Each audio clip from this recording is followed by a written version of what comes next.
ఇందాక నేను చెప్పినట్టు కొన్ని ట్యాబ్లెట్స్ అన్బార్న్ బేబీ మీద ఎఫెక్ట్ పడవచ్చు. కొన్ని ట్యాబ్లెట్స్ వల్ల మనకి ఏంటి అంటే మనం మానిటర్ చేసుకోకపోతే ఒక్కొక్కసారి లివర్ మీద, కిడ్నీ మీద ఎఫెక్ట్ పడవచ్చు. లేకపోతే మనం బ్లడ్లో వైట్ సెల్స్, హీమోగ్లోబిన్ అవన్నీ ఉంటుంది కదా, అది కూడా తక్కువైపోయే అవకాశం ఉంటుంది.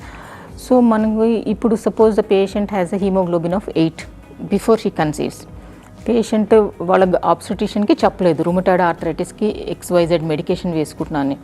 Then during pregnancy they tend to have anaemia anyway, blood తక్కువ అయిపోతూ ఉంటుంది. So from 8 or 9 it is going to fall down to 7 or 6. So then she will end up having trouble because of anaemia, breathlessness, అట్లాగా tiredness అవన్నీ ఇంకా ఎక్కువ ఉంటుంది. అలాగే మనకి ఒకవేళ సపోజ్ ఈ మెడికేషన్ ఏం వేసుకుంటున్నారో తెలియక వాళ్ళు కూడా ఇంకా వేరే ఏదైనా మెడికేషన్ ఇచ్చారనుకోండి, రెండు కలిసి ఇంటరాక్ట్ అవ్వచ్చు. సో మనకి చాలా ఇంపార్టెంట్, మరి ఏ డిసీజ్ ఉన్నా కానీ మనము మన ట్రీటింగ్ ఫిజిషియన్ కానీ ఆబ్స్ట్రిషన్ కానీ చెప్తే వాళ్ళు మనకి అకార్డింగ్లీ హెల్ప్ చేస్తారు. రుమటాయిడ్ ఆర్థరైటిస్ ఇలాంటి కండిషన్స్ ఏవి there is nothing to be ashamed of or nothing to hide. So మనం మన ఇన్ఫర్మేషన్ డిస్క్లోజ్ చేసామనుకోండి మనకి ఇంకా బెటర్ కేర్ దొరుకుతుంది. సో ఇప్పుడు మనకి రుమటాయిడ్ ఆర్థరైటిస్ ఉంది, ఈ టైప్ ఆఫ్ మెడికేషన్ వేసుకున్నారంటే obstetrician will be even more careful, more ఫ్రీక్వెంట్గా మనకి మానిటరింగ్ కావాల్సిన అవసరం పడవచ్చు. సో అలాంటివన్నీ అరేంజ్ చేసుకోవచ్చు.